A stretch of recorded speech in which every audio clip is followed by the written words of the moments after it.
All right, the quadratics test will be tomorrow, Wednesday, October 3rd, or at least part one of that will be. And on part one of the quadratics test is going to be Q1, which is factoring, and Q2, which is complex numbers. Q1, we completely went over in class. I went over all the problems on the study guide. And Q2, I was able to go over problems 1 through 4 with every class. I was not able to get to problems 5 and 6. So I'm going to go over the problems in Q2, numbers 5 and 6, to prepare you for part one of your test tomorrow, Wednesday, October 3rd.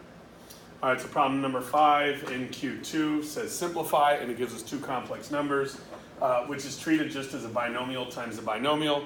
So in order to multiply two binomials, we use FOIL. First, outside, inside, last.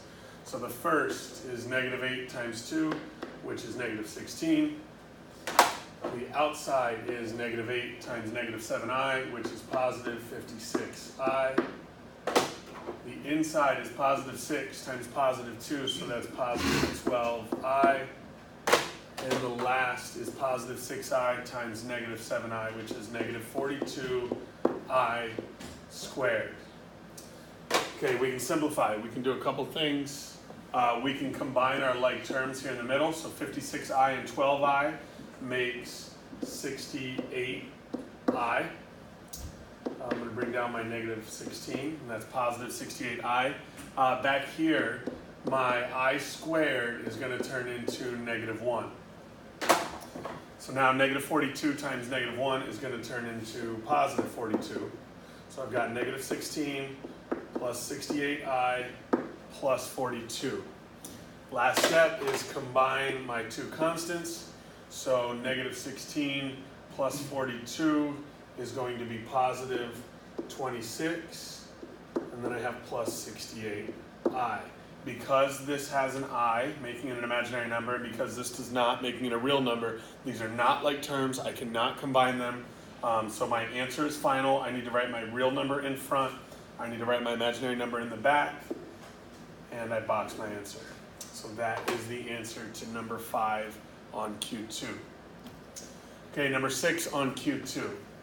I've got a lot going on here, so I'm just going to break it down one piece at a time. My 7i cubed is very similar to number 2 in the complex numbers section, which was I to the 491st power, I believe. So I've got I to the 3rd, which means this is the same thing as 7 times I squared times I. I broke it up this way because I know that my I squared will turn into a -1 in the next step. Okay, here, my square root of -196 is the same thing as the square root of 196 times the square root of -1, so I'm essentially just breaking the negative off of that. So the square root of 196 is 14, square root of -1 is I. So that is the same thing as positive 14i. Okay, here, minus square root of 81 is just 9. Since the negative is not inside, I don't need to worry about breaking it up and having an imaginary number there. And in the back here, I've got -2 times, we know that I squared is -1. So I'm changing that. All right, so I can clean some stuff up now. My I squared here is going to turn into a -1. So I've got 7 times -1 times I. Can't do much with this yet. Can't do much with the -9 yet. And -2 times -1 will turn into positive 2. Okay, so this is going to turn into -7i. And I'm going to bring everything else down.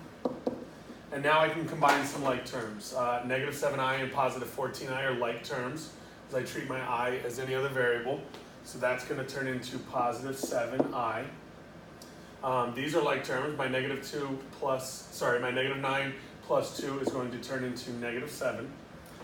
And I would take a point off if you left your answer like this. They are not like terms because one has 9, one doesn't, so I can't combine them, but I do have to write my real number in front and my imaginary number in the back. So notice I didn't change the signs.